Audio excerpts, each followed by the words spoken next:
Hi everyone. Oh my gosh, has this Global Mindset Summit been amazing or what?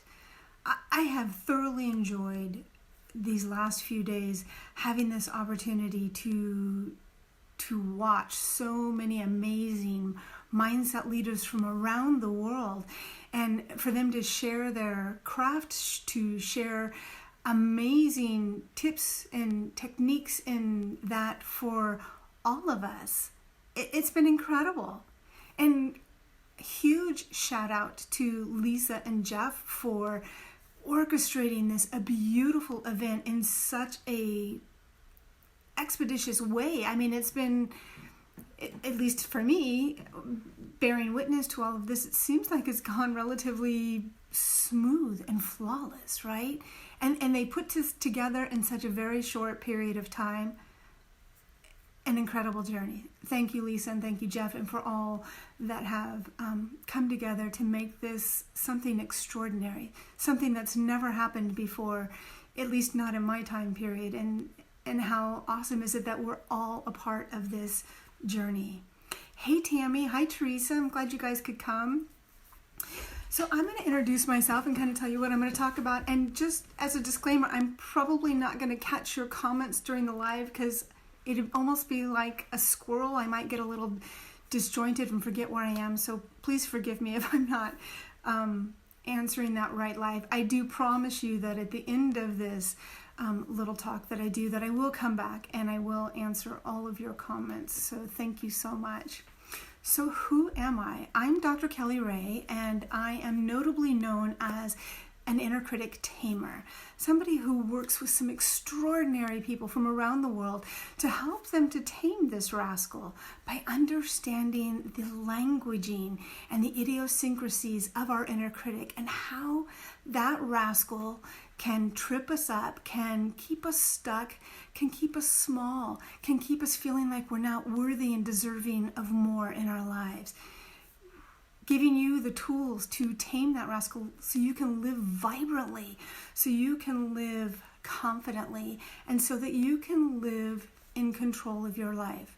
And that's really important right now, right? As we're dealing with this pandemic that's taken place on the world, this health crisis, that we can feel a little out of control. We can feel a little out of sorts. And so my goal and my intention for teaching you these 5 strategies, these protective strategies, is that they're easy to implement and they're highly effective. They're something that we can do in our everyday life, not just during a pandemic, but during any time that we're feeling a little off or feeling a little out of kilter. How can we rein ourselves back in so that we can be productive for ourselves and our family and live vibrantly, right? Because isn't that, I don't know about you, but that's pretty important to me. So let's get started, shall we? I'm going to talk, the first strategy is going to be thought shielding. With so many things continuing to feel uncertain, maybe a little daunting, a little scary, a little anxious during this time period, because we've been doing this, at least here in the United States, for just about over a month now. And although this is an adjustment to our new temporary normal way of being, it can be a little taxing and it can be a little uncertain. So part of that is for us to be able to control is the thoughts. Be the gatekeepers of your thoughts. Be the one that's consciously mindful of what information that you're allowing to come in to your mind and how you're processing and how you are expressing it. What are the words that you're using? What is the language that you're using? On one hand, it might be amazing that we have such a wealth of platforms that we can go to now to gather information. And it can also be overwhelming. A lot of the information that we could be receiving right now through our news media and other platforms, some of it is real and some of it is not real. And the thing is about our inner critic, our unconscious mind, is they take that information and they process it based on our individual beliefs that we've developed over our lifetime. So when I think of this inner critic tamer, just so a disclosure, mine's name is Trudy. I like it to be personal. I like to be able to have a dialogue with her rather than monkey brain or lizard brain or whatever other terms people use out there. Mine's Trudy.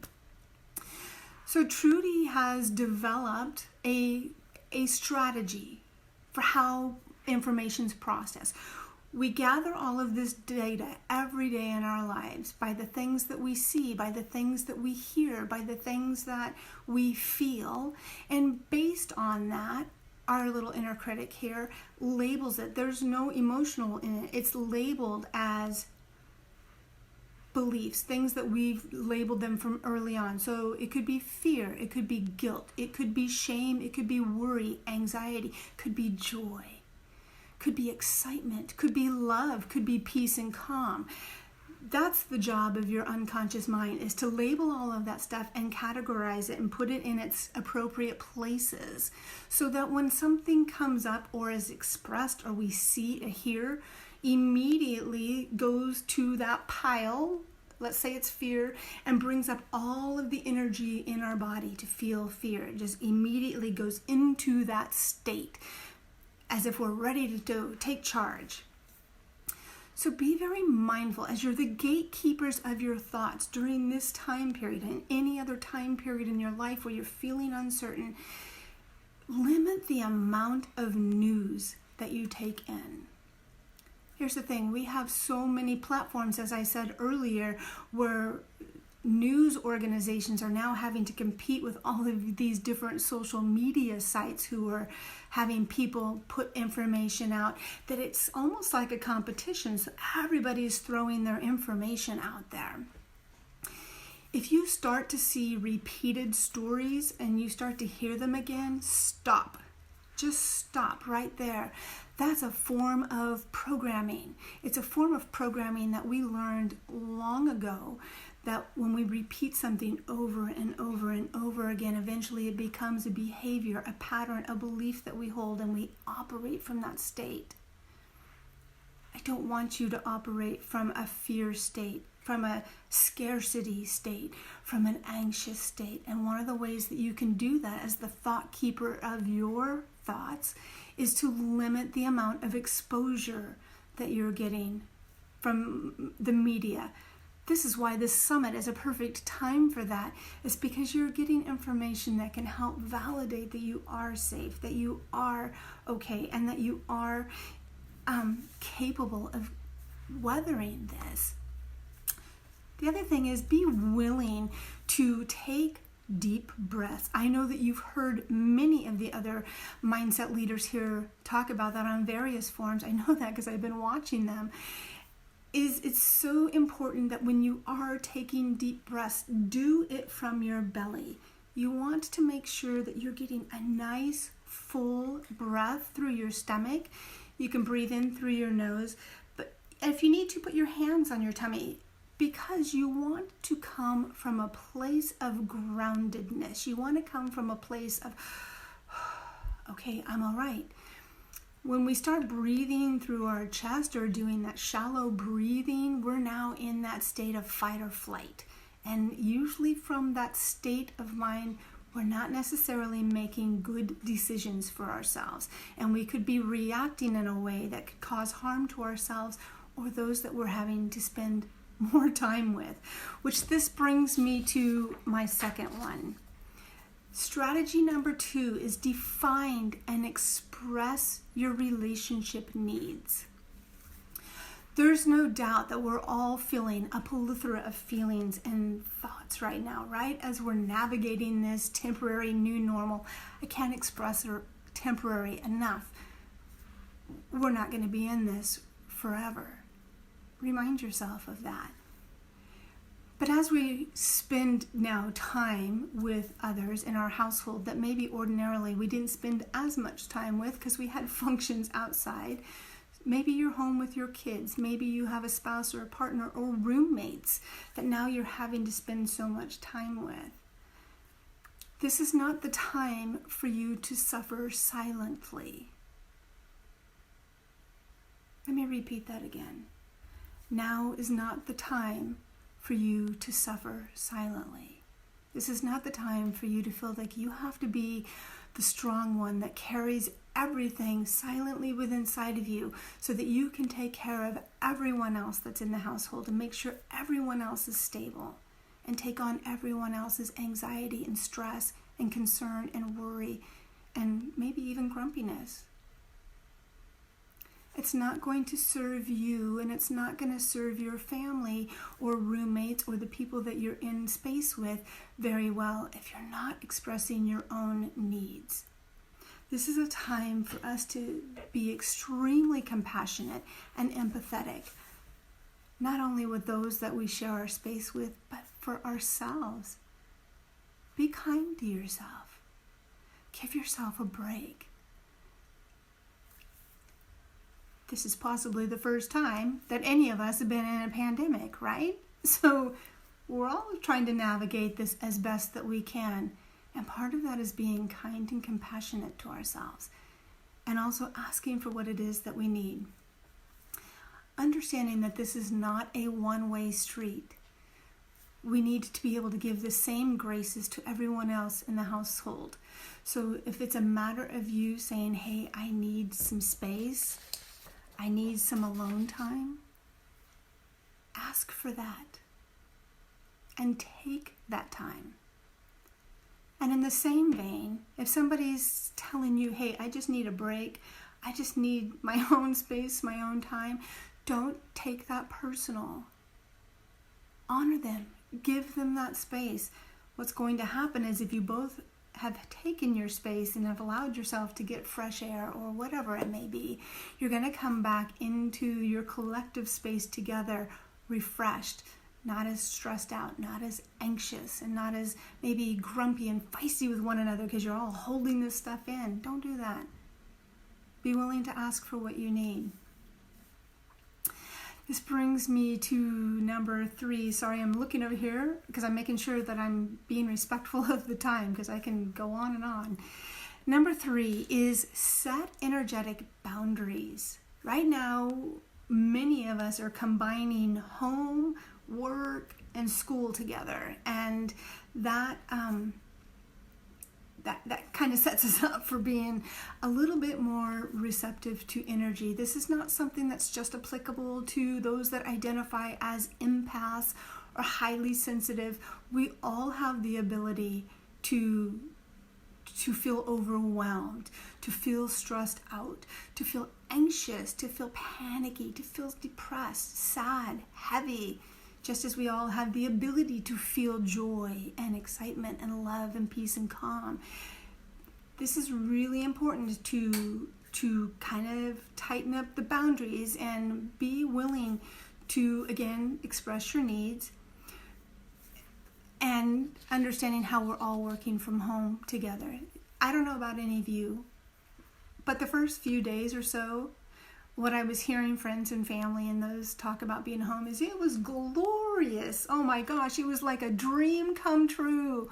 Finally, get to work from home and the visions that you'd always had of what it would be like to work from home. And then the days went on and the weeks went on, and now it's like, this is all a little bit too much.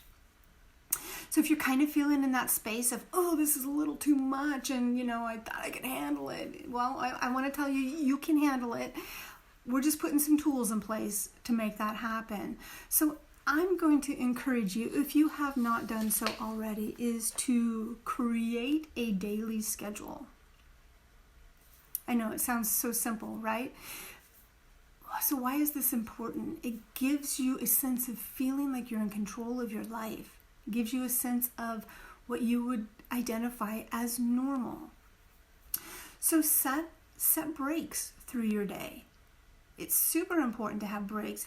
If you worked in a job outside of the home and you worked with other coworkers and that, there's no doubt that you were taking breaks through your day, maybe to go get another cup of coffee, refill your bottle of water. Maybe it was just to have a little side chit chat with one of your coworkers. Maybe it was to merely go take a walk around the building so you could get some fresh air.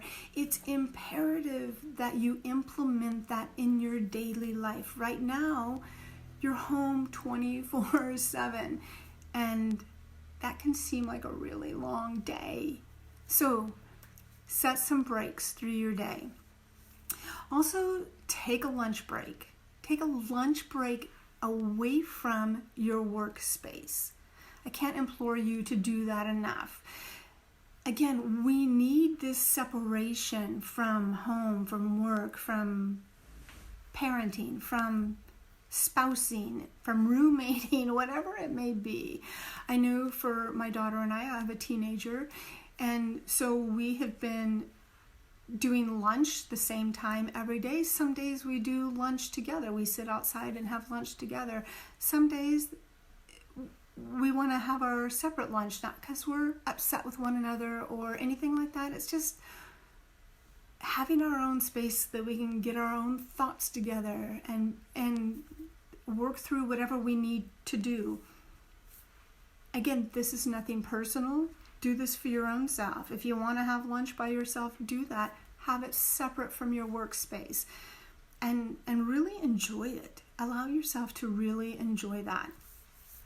The other thing to do is create a task. If you have children at home, create a task or a jobs list. Now, I know where my daughter went to school from kindergarten to 8th grade, they started that really early on, where the kids got a clipboard, and on this clipboard was a piece of paper that had each day what their jobs were. And it was brilliant that they came up with the term for the kids to do jobs, because then it made it relatable to what their parents were doing, parents having to go to a job.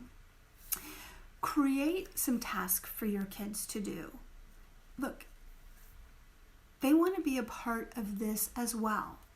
They want to feel that they're being productive and purposeful just like you. They want to feel like they're part of a solution as well. Give that to them. Let them feel empowered. Let them feel like they're contributing to the whole of this. Maybe they decide what you guys get to have for dinner that night, or they make a menu plan, whatever. It doesn't matter. Give them some jobs to do so that they can feel like they're being productive, just like you. The other thing is, and really super important, is have a team meeting. Have a team meeting. Your new co-workers have become the people that are in your household right now. Maybe if you live alone and friends and family are checking up on you, maybe you have a team meeting with them. And so what's the purpose of this team meeting? Is to kind of set the ground for what the day looks like for you and for everyone else that you're sharing space with. Be real clear how your day looks, how their day looks, and how you can energetically and collectively work that day out so you're not stepping on each other's toes. Nothing worse than being resentful because you hear people in the background laughing while you're having to work. Why be resentful of that if you haven't expressed, hey, I have a meeting at this time and so I need it to be quiet. Communicate that. Be willing to communicate that in your team meetings so everybody knows for the day what the day looks like for everyone. Perfect. Here's what we do at the end of our day. Is I want you to get out of the house. Go. You leave your job every day. The 5-6 days a week, however many days you leave, you before the pandemic and we're all in shelter in place, when you finished your job, you got in your car and you went home. Are you doing that now? I'm going to encourage you to do that. If that means stepping out your door onto your patio, if you have a yard, go stand in the grass. One of the things I used to do when my daughter was an infant, because again, working from home, the days seemed very, very long. And how I could get around that was I would load her up in her car seat and we would take a drive around the block or be gone on a 10-minute drive just to disconnect that work part-time mindset from my home life. Even though I was working at home, I wanted those two to be separate. So I would take her for a drive. Some days I'd load her up in a stroller and take her for a walk around the neighborhood if it was a nice day. I'm going to encourage you to do that because you want to be able to come home to your home and do whatever your night routine is. Feeling like you've disconnected from work, feeling like you've disconnected from the outside world to now come into your safe space, your peace haven, whatever it is. Create that for yourself. In so doing, by putting a split, putting a break in that day. Which brings me to strategy number 4, prevent overload. Now, let's not all pretend that we're all so strong and mighty and that we never have days of anxiety or stress or frustration or panic, any of those things. We do. We're human. It's inevitable. It's probably going to happen. It's having the tools to be able to tame this little rascal right here, to not go all sideways, is definitely instrumental in keeping you from going off the rails. But prevent overload. So I'm going to give you a few things that I do for myself to help when I start to feel like, oh, I'm getting a little worked up. I need to not be this way.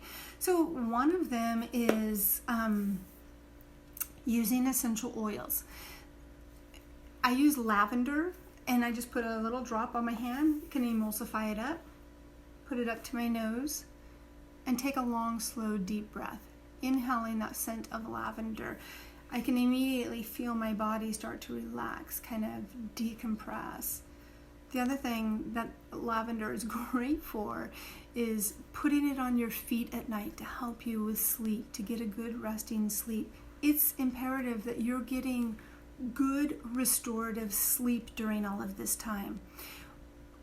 Not just because you're tired or fatigued and your mind's still going. No, you need to be able to shut her down so that you can allow your body to restore. And one of the ways you can do that is through the the essential oil lavender. Epsom salt soak is another great one if you have access to that. And just get yourself into that glorious state of relaxation. Another thing you can do is spend time out in nature. Cannot express this enough. There's something magnificently restoring about nature. Get out in grass. Go out barefoot. Go stand in that grass and see what that feels like. It could bring up memories of your childhood when you felt like you were free and playful and not a care in the world. Maybe it's a feeling that you're actually grounded and attached to something that makes you feel safe. That earth just gives you that solid grounding feeling. Go hug a tree. I know, that sounds crazy, right? You don't want to look silly hugging a tree. That's fine. Go lean up a tree. Go lean up against it. Be cool and lean up against it. Put your hands on the tree. Allow yourself to feel that nature. Be a part of it, because it's going to help bring you a lot of good oxygen. Good oxygen through really nice deep breathing is going to help clear your head. It's going to help your whole body feel better. So I'm going to really encourage you to get out in nature if possible. More than ever, people are talking about all of this, right? Everybody's an expert on the pandemic, the coronavirus that's going on, or whatever happens to be the hot topic at the time. Everybody's an expert. And we can be really overloaded with all of that. Know that it's perfectly okay to say, I don't want to talk about that. You don't have to apologize for that. You don't have to make excuses for that. You don't have to justify why it's too much for you to talk about this. Just be very, very clear and be very honest with yourself and with whomever is wanting to talk about this, that you really don't want to talk about this. It's not personal. And the same goes for them. If maybe you're talking about it a little too much because you're trying to process everything that's going on, and someone says to you, hey, I really can't talk about this, don't take it personal. Reach out to somebody like one of us mindset coaches that are here, and see if we can't help you get that dialed in, help you process through the thoughts that are coming up that are keeping you wanting to talk about this. A lot of times we're talking about it because we're trying to come up with a reasonable explanation as to why I'm feeling the way I'm feeling. And one of the ways to do that is to talk about it. So reach out to somebody who can help you walk through that and not take it personal. And you get to keep your relationships at home, and nobody's getting all feisty with one another because everybody doesn't want to talk about it. Another thing that works really well is create an I am list.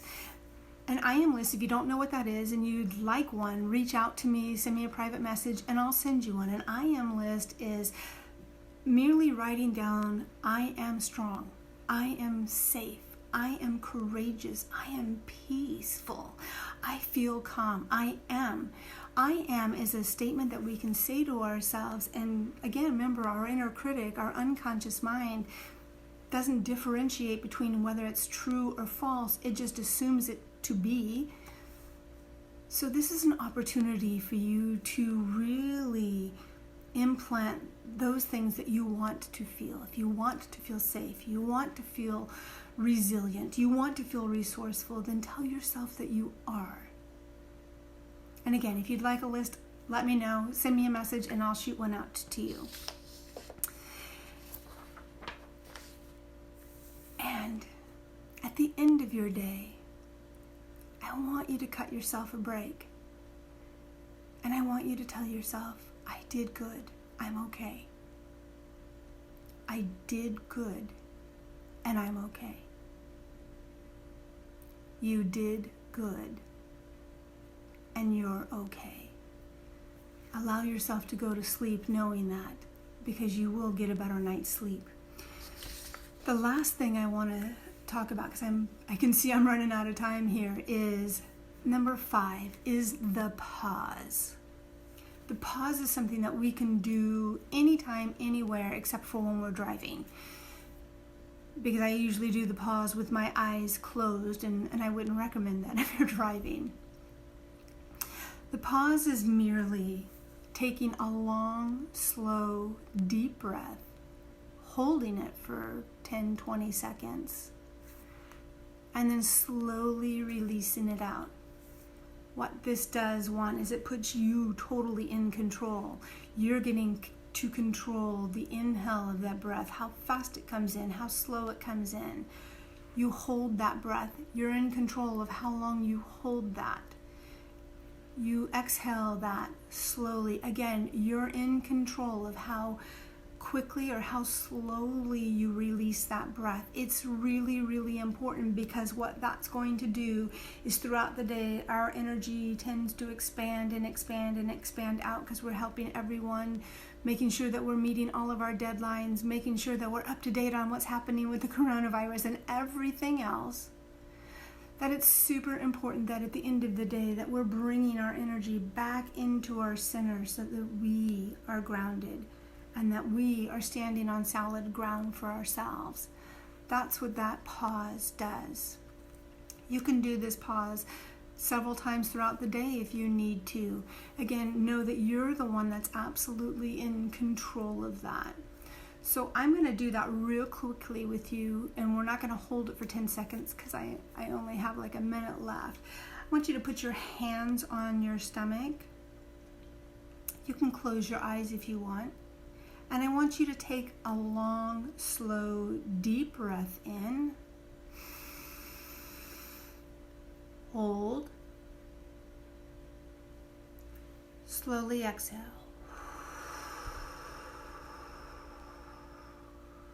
Release all of that breath.